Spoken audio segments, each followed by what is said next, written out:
Chapter 53 The Migration. It was the night before the migration, and Brightbill was sleeping fitfully.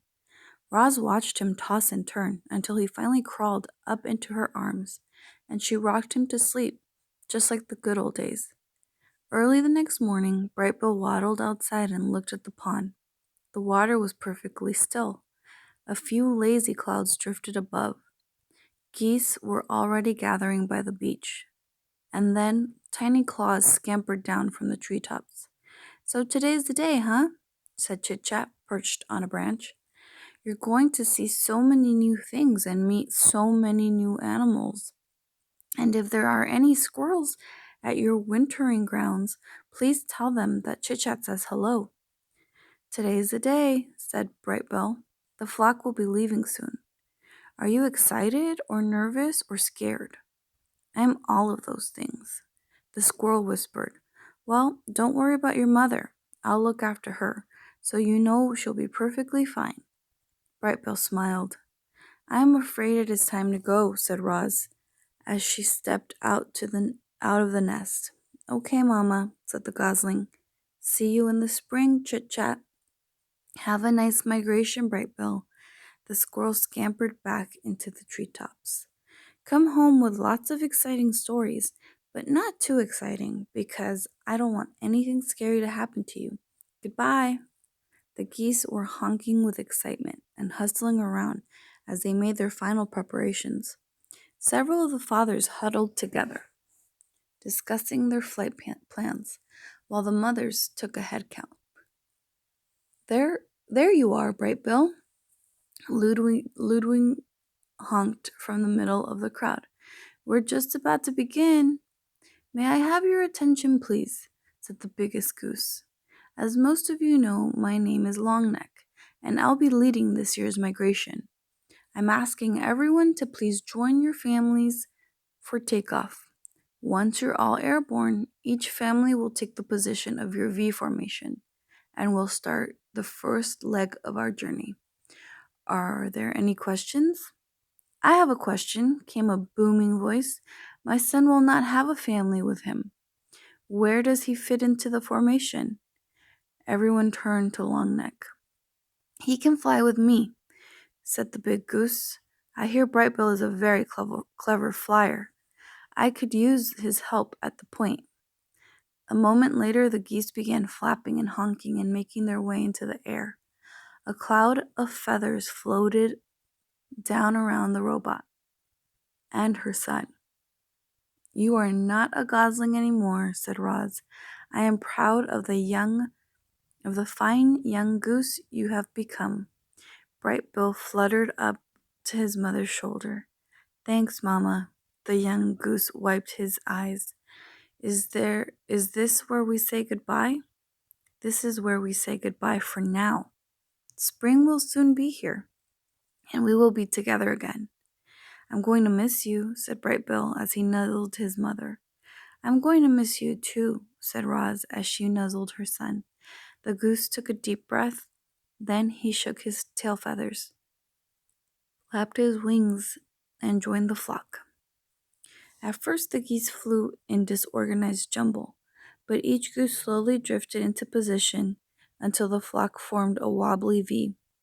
At the end was Longneck, and behind his left wing was Brightbill. They circled in the sky until the V pointed south, and then the geese began their long migration. Roz climbed to the top of the tree and watched the flock slowly fade into the horizon. Chapter 54 The Winter. The island was quiet. The migratory birds had all left. The hibernators were asleep, and everyone else had begun their simple winter routines. Everyone but Roz. Now that she was alone, our robot didn't know what to do with herself. She stood in her gray garden and watched a sheet of ice slowly form on the pond. Sometimes she could hear her good friends, the beavers, going about their business beneath the ice, and she wondered when she would see them again. Roz stood there until snowflakes started drifting down from the sky. The flakes swirled in the breeze,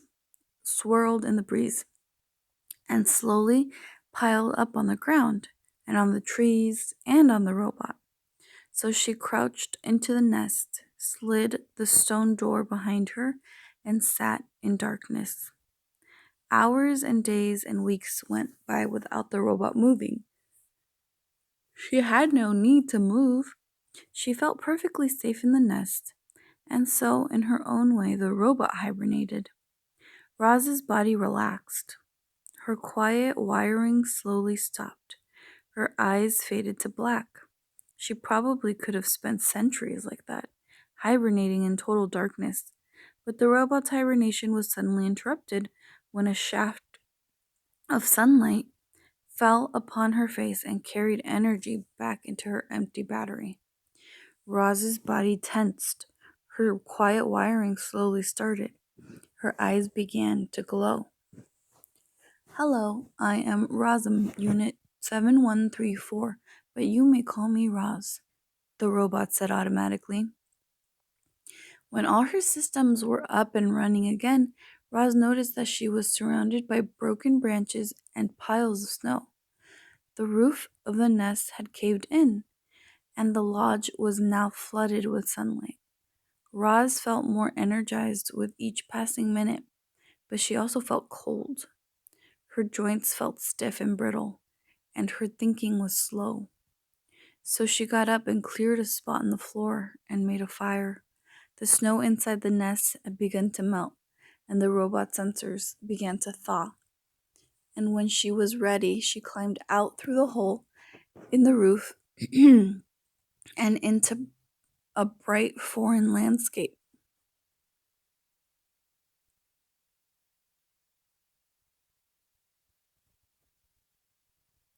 The world Roz had known was now covered in a thick layer of snow. Tree limbs bent to the ground under heavy sleeves. The dark pond was now pure white. The only sounds were Roz's own crunching footsteps. Faint wisps of steam curled up from the robot's body as she trudged through the forest. Roz plunged in a hand into a lump of snow and pulled up a long stick. She snapped it in half and flung both pieces back to the nest. She took a few more steps and picked up a fallen tree. She hacked it into smaller pieces and flung them back as well. Then she reached down to another snowy shape, but that but what she pulled up was not a piece of wood. It was Dart, the weasel. He was frozen solid. Roz stared at his stiff body for a moment, then decided it was best to leave the poor thing where he was. As the robot continued gathering wood, she found more victims of the cold. A frozen mouse, a frozen bird, a frozen deer. Had all this had all the island animals frozen to death? No, not at all. There were a few fresh tracks on the snow. As we as we know, the wilderness is filled with beauty, but it's also filled with ugliness. And that winter was ugly. A devastating cold front had swept down from the north and brought dangerous temperatures and huge amounts of snow. The animals had prepared for winter, but nothing could have prepared the weaker ones for these long nights when the temperatures plummeted and the wind wiped out over the island. Roz returned to the nest where the fire had melted the interior snow, a snow to muddy soup. She took a minute to warm her body by the flames, and she began the repairs. She patched up the hole in the dome with a lattice work of branches before adding a layer of mud and leaves, and soon the repairs were complete. But another snowfall might cave in the nest all over again. So Roz decided to keep a fire going day and night to prevent snow from building on the roof. The robot brought in a load after load of firewood, and each time she went outside, she was reminded of the frozen weasel and mouse and bird and deer. How many other frozen animals were hidden beneath the snow? Before going in for the night, she called out to whoever was listening. Animals of the island, you do not have to freeze. Join me in my lodge, where it is safe and warm.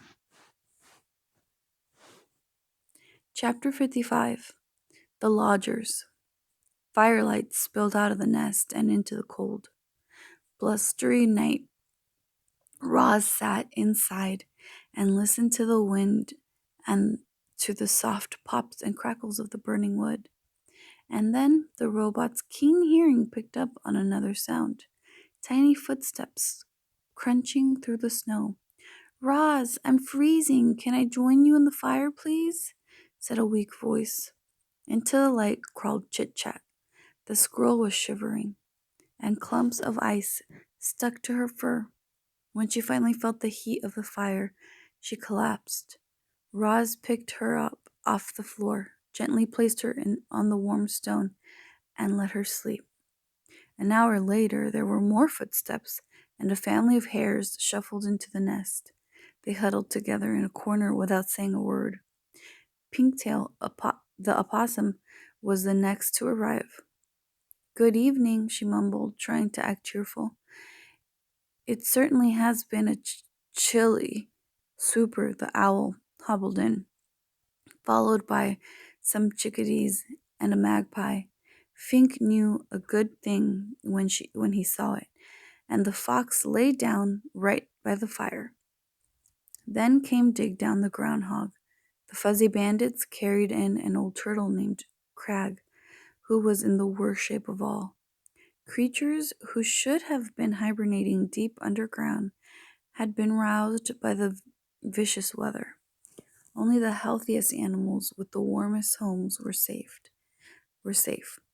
More and more weary animals appeared, and slowly the lodge filled.